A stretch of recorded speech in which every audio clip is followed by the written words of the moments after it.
It's brother to brother. Let's go out to the movies. I like and that. Get yourself a snack. That's how ads were. The 20, you remember the 20? The ads. Kids will never understand the 20, dude. They'll never understand a good jingle. They just get annoyed by Cars for Kids. Yeah. KARS as a generation. We blame teachers. We blame teachers for bad spelling. It's because of KARS, Cars for Kids. That's who I blame. And you know how bad I hate that commercial so much because none of those kids know how to play fucking instruments. It bothers me, dude. There's one kid's literally like air strumming. Do you remember that guy went on to be the lead electric guitar player for Metallica? Is that really true?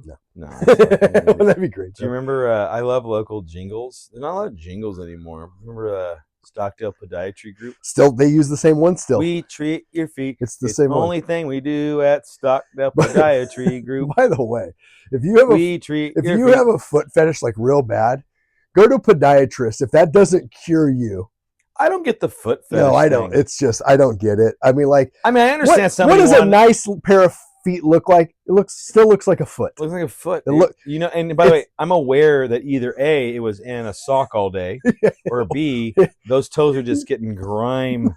Like I look at my fingernails. We're teachers, right? And I look at my fingers. You did nothing. And I did nothing, and they're just covered in just dirt. So I'm like, what are your freaking toes doing? Yeah. So gross. Dude. Yeah, they're exposed to the elements, or they're just in a sweaty sock. So gross. at best, a foot looks normal, and then it just goes down. From there. Foot will never give me a boner. No, it goes from normal to worse. And those are your options. And also, how many people are walking around with ingrown toenails too? Oh, I'm obsessed with ingrown toenail videos. I have both of my big toes were cut off in high school. So I got one. I only had the left side of my big left toe was cut off. Yes. I'm obsessed with that. All my kids have had to have that surgery. Just genetic, I guess. Do you think it is? Yeah, I think so. You're going to have athlete kids, though. Well, that's true, too. If you're running around in athletic shoes, you're just banging your toes up. No. Now, for the non-athletic people with ingrown toenails, what's your excuse?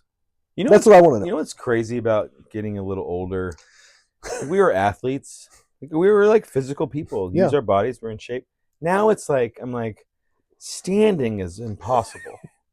I'm trying to find a way of sitting right now that doesn't make my hamstring tight. I'm like a shark, dude. I have to be constantly emotional or I die. I can't sit or stand for too long. It's one or the other. Yeah. No, I gotta always be kind of in a state of movement. I fidget a lot. My girlfriend hates it.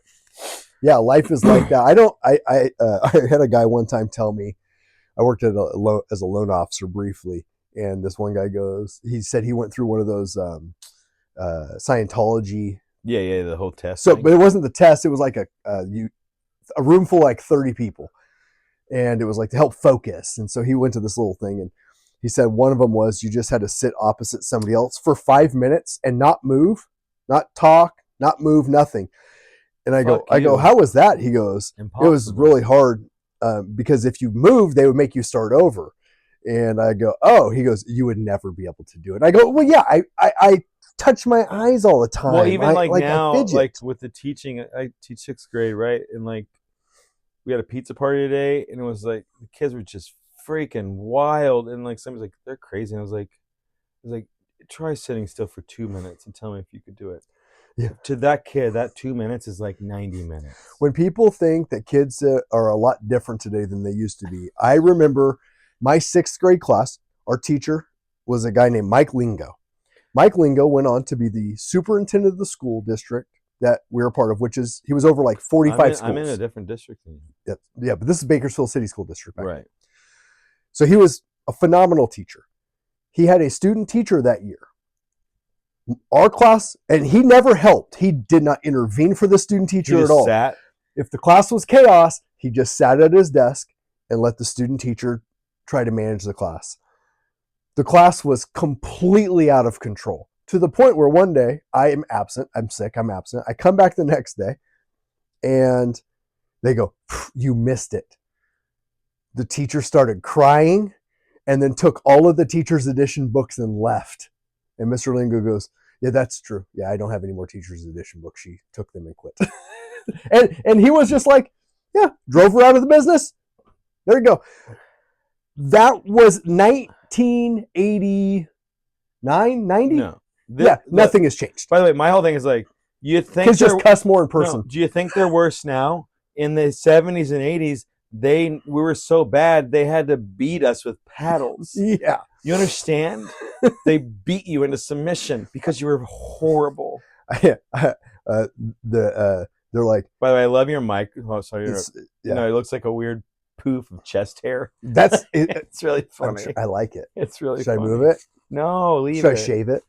Don't. Should I Magnum PI it? I'm going to Hawaii. Well, you are a little Magnum PI. I could put it underneath, like because we're like in I wanted to be like, as the show Psych would call it, a little sternum bush. Yeah, I feel like we're having a real Tony Danza day. We are. Who's the boss? Well, Tony, you know that time, Judith Light. I don't think she's the boss. Samantha, Mona.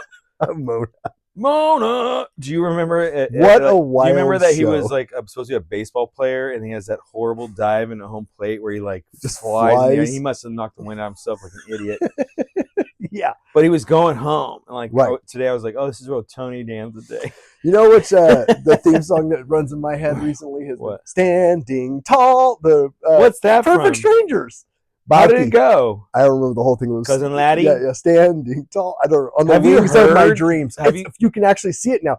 For years, it was not on DVD or VHS because they sang pop hits. Oh yeah, they couldn't. So they couldn't pay royalties, and so streaming finally made it where streaming services cover costs of royalties, like just blanket royalty coverages. Because it was such a good show. Yeah, and Carl Winslow's wife is on the show. She works in the building. His real wife. No, from Family Matters.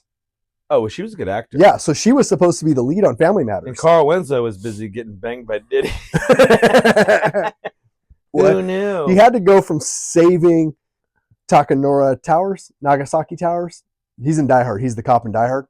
Oh, what was the theory I saw though? And then he then moves to Chicago to become and meets the woman from Perfect Strangers, and they have a show called Family Matters. No, but there's another tie-in to Die Hard with him because he was also in.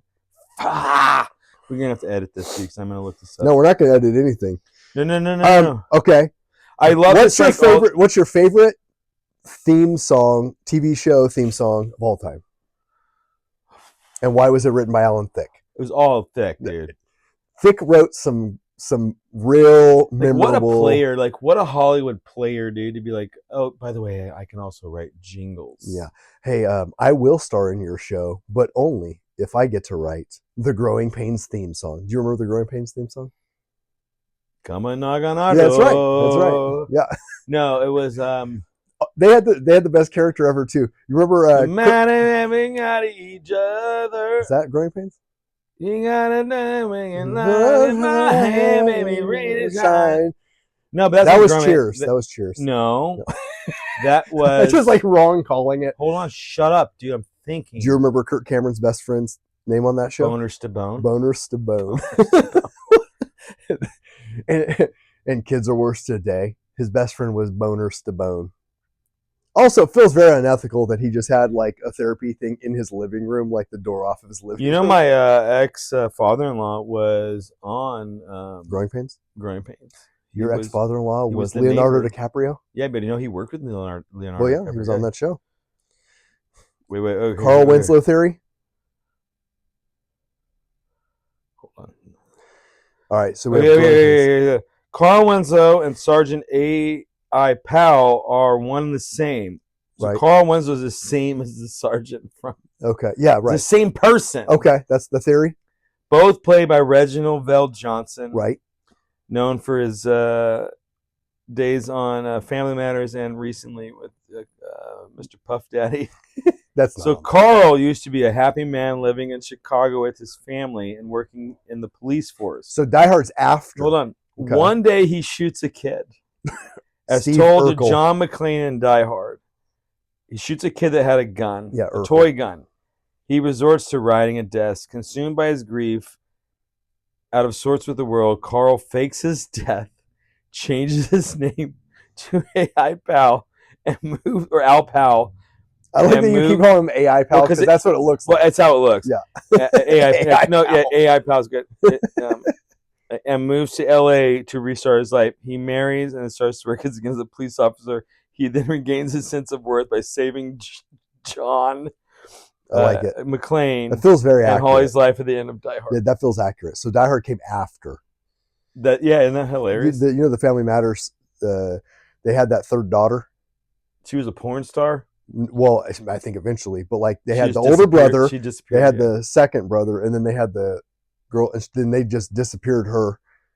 They're like, too many characters on screen. Once Steve Urkel came in, they're like, we don't need you. Urkel irked them all, dude. Yeah. He's on something now. Oh, he's in that the Star Wars show with the kids, Skeleton Crew. Oh, is he? Yeah. Jaleel White. He went to UCLA. White. I remember. Okay, so it's funny, brother. I remember going to UCLA for something like a field trip, and there was like a celebrity basketball game, and like one of the big celebrities was Jaleel White. Yeah. Urkel. Yeah. What do you remember any 80s shows that you hated? I didn't like the one that had that robot girl. Life Goes On? No. That's Life Goes On with the Down syndrome. Small Wonder. Small Wonder. No, you loved Same every premise. No, we loved Same every premise. Down. You can't not love a Down syndrome show. That kid was great. The Small Wonder show. By the way, speaking of Down syndrome. Vicky. Speaking of Down syndrome. You can't come out as Down syndrome. The school I'm at is really heavy on like kids with special needs. It's like all the toughest kids. Okay. Like there's probably 20 teachers for the whole school, and then there's 20 teachers for 2 classes. Okay. So anyway, one of the teachers, I don't want to say he's effeminate, but I'm gonna just go out there and say let's just put it away. He wasn't throwing any footballs. Okay. On recess when he was a kid.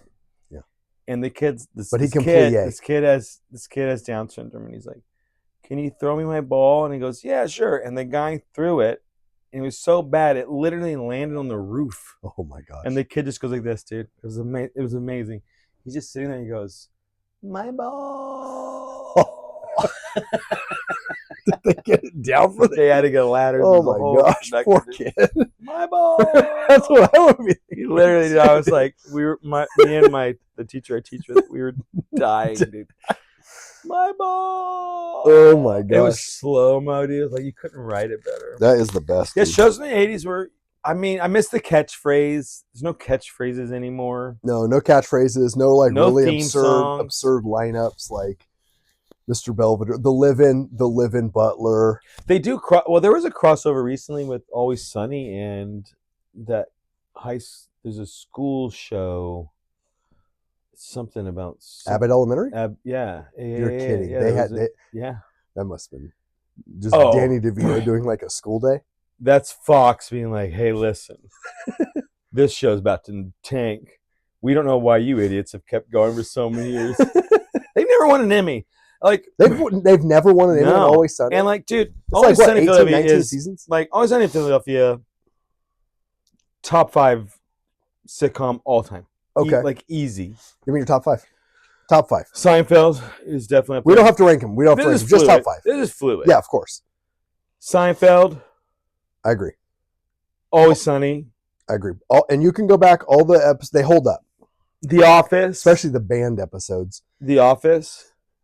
And by the way, my son showed me the blackface episode, the clip of Always Sunny that's hard to find anywhere. Oh, where they play it's Lethal Weapon. Lethal Weapon. They do Lethal Weapon 1, 2, and 3. No, they do 4, 5, and 6. Oh, that's what it is. The basketball scene is so funny. And then they switch. Get in an argument. It's so ridiculous. All right. So Seinfeld, Always Sunny are in there. The Office. And I'm going to say, no. I mean, it is, though. I might have to do a top 10. Both Offices I'll put in one, even though they're not the same at all. Well, Office and Office. Okay. Because the original Office is not anywhere near what as far as stylistically. No, quite different. It's so different. Totally way different. And I find it to be some of the most brilliant comedy ever. So Always Sunny, The Office, Seinfeld, Parks and Rec, Seinfeld. I'm not a Parks and Rec guy. I like elements of Parks and Rec overall, though. I don't. Ron Swanson's the greatest. single character to me, in my opinion, ever to be on television. He's pretty great. He's so good. I think Parks and Rec is really, really funny. Cheers. Yep. Cheers was just such a perfect show. We're older than everybody but Coach. Oh, that hurts my heart. We're like a decade older than Norm. Holy fuck! Yeah, really? when he was like 35 when they started that show. Wait, man. really? Yeah. How John Ratzenberger, Cliff Clavin, they were like we're closer to the Golden Girls age. Yeah, how old were the Golden Girls? Cheers, guys. They were like 53 to 55. Except for Estelle Getty, she was older. Golden Girls is for sure up there. Yeah, the writing in the Golden Girls is probably. I actually, in a lot of ways, think the writing in the Golden Girls is probably some of. There's no better comedic writing, and there's not a better. The timing was. I think their cast is probably the greatest great acting sitcom cast. Those ladies were geniuses. Yeah, if you go ensemble casts, Seinfeld's 4, Always Sunny's 4, 5, and Golden Girls 4. I can't think of a better ensemble cast than those, where everybody carries their weight. Either of the Newhart shows. Oh my god, though I like Newhart where he's running an Airbnb or bed and breakfast in Vermont. Airbnb in 1968. Yeah, it's a bed and breakfast. I think MASH as a sitcom. MASH is genius, brilliant. Still hold up. I know I love Taxi number one. I think Taxi. I think Seinfeld's the best sitcom. But you think Taxi's 2 for you? For me, Taxi's number 2. Taxi to me has some of the best individual scenes. Well, and also talk about, and it's a 10-person ensemble. And talk about all of those 10 people that they're just genius actors. And Danny DeVito is on 2 of these shows now. Danny DeVito was. What's his other? Is he on the? He's on. Well, he's Always Sunny. But is he on the high school one too? I didn't know that. No. What's his other show? Well, Taxi. He's on Taxi. Oh, yeah. Yeah. Concurrently. No, you think of like how many people on that show went on. Christopher Lloyd's career after Taxi. You got Christopher Lloyd, Danny DeVito. You have Kaufman. Andy Kaufman's on there. You have Judd Hirsch who's been on everything for 30 years, 40 years now. And then you have Mary Lou Henner, who literally, maybe she doesn't have the biggest acting career, but she's one of the smartest humans alive. Right, yeah. She like literally remembers every second of her entire life. She can say down to the second. There's like 10 living people in the Doesn't it feel like a curse? That would be such a curse. It is. I think I can't imagine that's... No, because you know what? The only reason I was able to wake up today is forgetting all that shit. Yeah. my wife, she asked me when I wanted to get my birthday presents. And I go, well, what do you want? She goes, I don't know. We can do one here. And I go, why don't you just pick like any time between now and my birthday? You like the surprise before your birthday. I don't care. Like the birthday itself to me is not that important. But she has these gifts. What is important? So I like getting stuff. No, I like when you sacrificed your hard work stuff and give me stuff. Yeah, that's great. What I really like is I like the knowing she was thoughtful about it. Like whatever it is, her being thoughtful. I don't care. I love it. It's exciting. I don't think about it at all. I do like anticipation. So it's like if there's gonna be a party, we're gonna go somewhere. I want to know in advance. I love it. Well, that stuff. Yeah, I like planning. Yeah. Well, no. So, but what I told her was, I go, why don't you decide, and then at any time between then and now, my birthday now, just bring me a present and go. Here's one of your presents. I think it's great. And I was like, that sounds fun to me. And she goes, well, one of them you actually saw, but you didn't register it was your present. And I go, when was this? And she goes, I didn't. She goes, it was in our office. And I said, well, when? She goes, a couple weeks ago. And I go, well, I mean, as much as you complain about me not remembering, this is a real advantage of me not remembering. Like, I'm like a goldfish. Even if she told me, I would be like, I don't remember. That's hilarious, dude. So she was like, well, how do you, like, we're talking finances. And I was like, she said, well, how do you want to do it? And I was like, this is a man. I think this is really what people don't think this is how men are, but it's really true. She goes, how do you want to do it? And I was like, well, I'm just going to give you all the money. You give me $100 a week and I'm fine. Yep, that's it. I don't fucking need it. Yeah. I don't need it. Yeah. If something happens and I need a little more, I'd be like, darling, I got to go fix the fucking tires in the car. But I don't. Like, I'm a fucking idiot. You don't put me in charge of the castle, dude. Like, that that drawbridge will be down, dude. Have you seen John Mulaney's Everybody's Live in LA? I saw the first. Or Everybody's Live. I like it. I love his like it's this weird. Well, it's the same as Everybody in LA. Yeah. But I like one of the. It's a fever ones. Dream, dude. Yeah, it's so good. It's a guy that just we're having a 1980s style. It's a guy. Show. It's a modern guy that's it's nostalgic for a time that, like we've been talking about, that doesn't exist anymore. It's a 1980s creating a thing that exists in a like this vacuum of insanity that you only really can get it if you loved those things. Yes. If you didn't love those things, you're like, what the hell is going on? He did a 10-minute segment talking about being fooled by a guy thinking it was Bone Thugs and Harmony's manager. It's the best. That's hilarious. Really? He tried to book. He tried to book Bone Thugs and Harmony. Tell me what's it gone? Googled it, found a guy who lied, who scammed him, who was trying to scam them for a bunch of money. It's a 10-minute. By the way, segment. You know who you hire? That guy, and you tell him come on the show. It's so funny. It's a great show. But he also reveals that he's only allowed to have $300 in cash on him at any time, and he has 3 different people that he has to get approval from if he needs cash. Wait, who? John Mulaney? John Mulaney, because he's a drug addict. Well, mine isn't so like alcohol stuff, but like my mom and I talk about it all the time. I am happier when I have nothing. Yeah. I would have been a great Buddhist, dude. Yeah. I really am. If only Buddhism existed in your lifetime where you could have become a Buddhist. I know. If only it hadn't been only around for the last 20 odd years. Yeah.